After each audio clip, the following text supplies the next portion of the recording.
Season 1 has ended.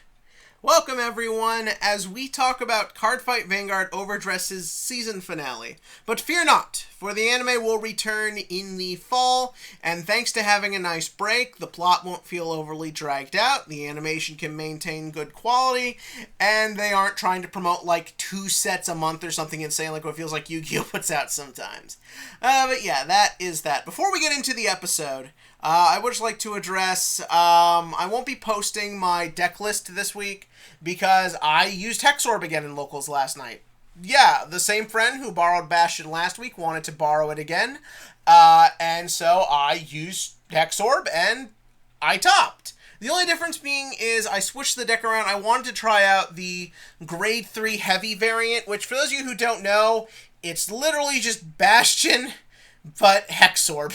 That's really the only way to describe it, and, you know, I can't complain. I topped, I beat Magnolia, and then I beat Trickstar, and then I beat Orphist, and then I lost to Orphist in round 4, and then we split. But my one problem, and why I kind of like the other build better, is that what I like about Hexorb as opposed to Bastion is because you play so many more grade 1s, you can rush early, which considering how decks like Bruce and Bastion, and even to a certain extent Nirvana like to play, they like to be much more later game oriented when they start getting their grade 3s out. Where, as opposed to with Hexorb, I can get in damage early, and hopefully by the time I Persona Ride and put a crit back and get some triple drive action going on, I can then kill them fairly fast. It's not a consistent strategy, but it's fun, and I like it, and it gets the job done. Once you're playing the grade 3 variant, though, realistically, you don't really get that much of a early rush, especially because the only extra grade 1 you're playing is the nun one who like lets you scry too. So yeah, it's kind of puts me in a weird spot, especially because the big issue with Hexorb is that while it can do a lot of cool shit, if you don't Persona Ride or if you run out of Counterblast, which you do very quickly, or Soul Blasts, you're just kind of dead and you're just attacking with vanillas. And that's not very fun, and it doesn't really get the job done. And there were multiple times in my round 4, which was a really long, drawn-out match, where I'm like, if this was Bastion, I feel like I could close the game out, but I can't because I'm just attacking with, like, 13k lines, because that's just the way this variant plays. So while I obviously saw success with the grade 3 variant, I'm mostly just waiting for set 2 to come out so Hexorb can really get some cool shit, because it does get some very cool shit. So anyways, yeah, on to this week's episode. So, this was a very different finale from what we're used to with card game anime.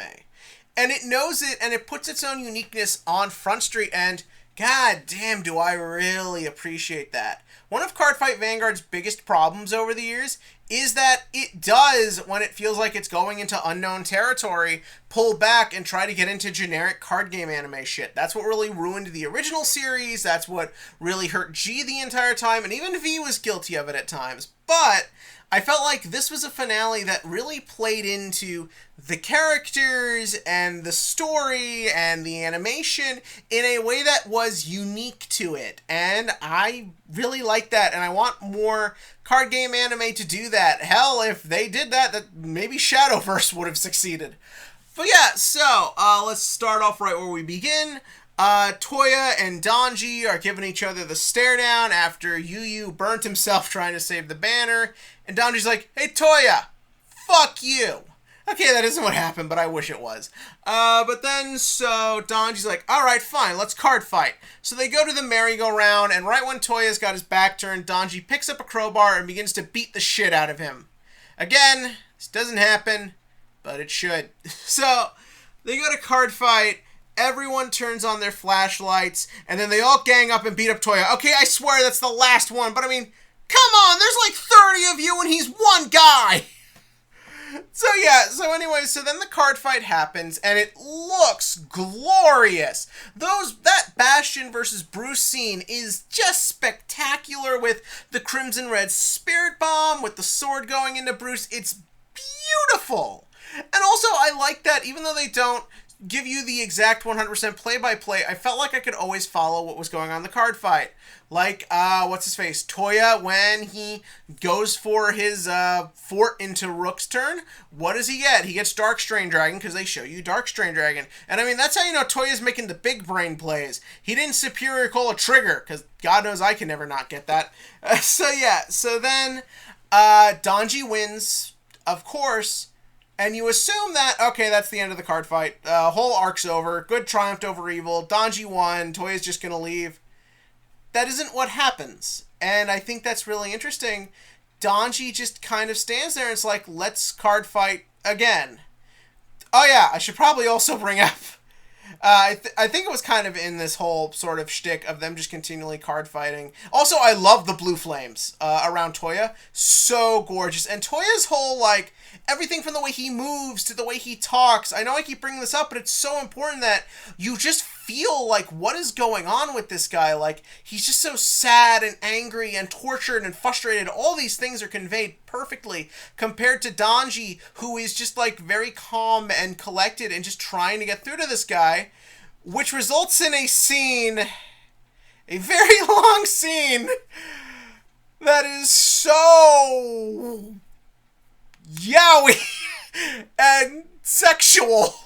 And, oh boy, let's talk about this. So, we get an idea of what the fight is like in Toya's head, to which case, he is naked, Donji is naked, and they're just punching each other.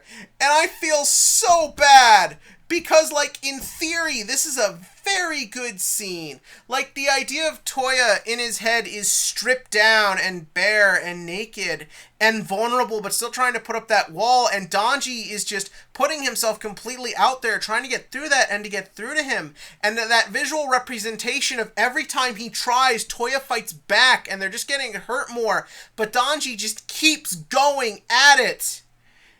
It's completely ruined by the fact that these in-universe established, overly beautiful men are nude, and when Toya notices Donji, as good as the idea of Donji being so much higher than Toya is, the fact that Toya is just staring straight at Donji's junk is the whole time I'm just going like, what is being insinuated here? How am I supposed to react to this? Oh no, Jesus, don't leave me!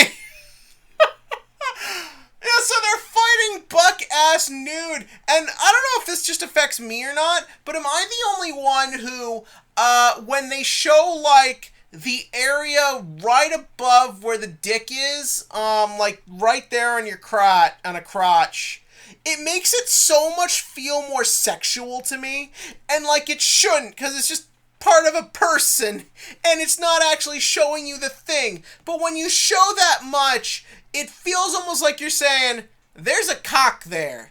We've just got the camera a little bit too up. It's like in an ecchi when there's just like a hand covering the nipple of an unrealistically large breast. At that point, I'm like, just show me the whole thing.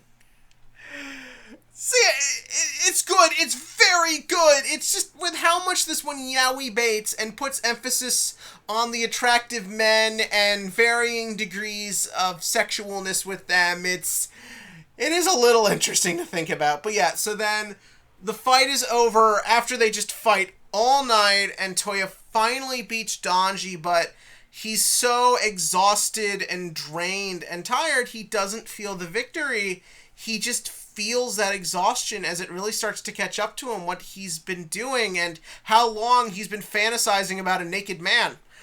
So then Donji takes Toya and it's just like, everyone's like, kick him out, get rid of him, throw him in the river. Donji's like, no, we have to help this guy. He's clearly not right, and we should help him because no one else will. Then we throw him in the river. But so yeah, and then Donji says he's leaving to go set up season 2, and the rest of the episode is just kind of everyone kind of having to accept that Donji's going off somewhere. They got to figure out how to make do for the time being. Yu's got to kind of figure out what to do next without his father figure. Their little heart-to-heart at the end there is very nice.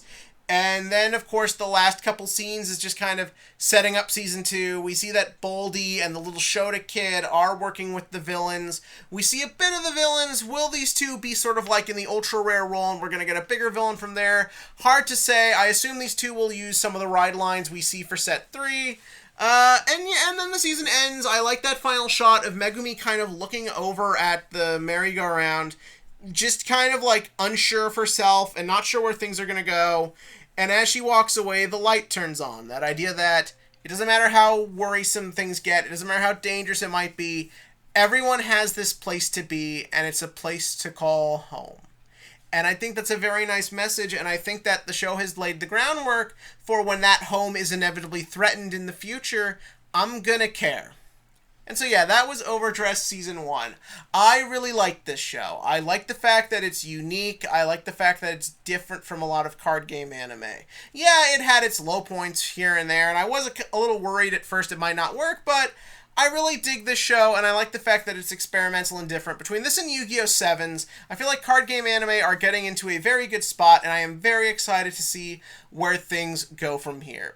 As for the Vanguard question of the week, seeing Trickstar made me think of this. What's your favorite of the new Festival Collection cards? Like, I'm talking in terms of, like, artwork with the SP or the triple rare printing. Trickstar looks fucking gorgeous. I know this is going to sound random, though. I think my favorite, though, is the SP version of the Bastion heel trigger. I know it's random, but something about her look with the green hair mixed with the blue and the white and the SP printing, I don't know, it's just kind of gorgeous to me. But tell me that below. And as always, click to like, click to subscribe, and join me for more Overdress fun.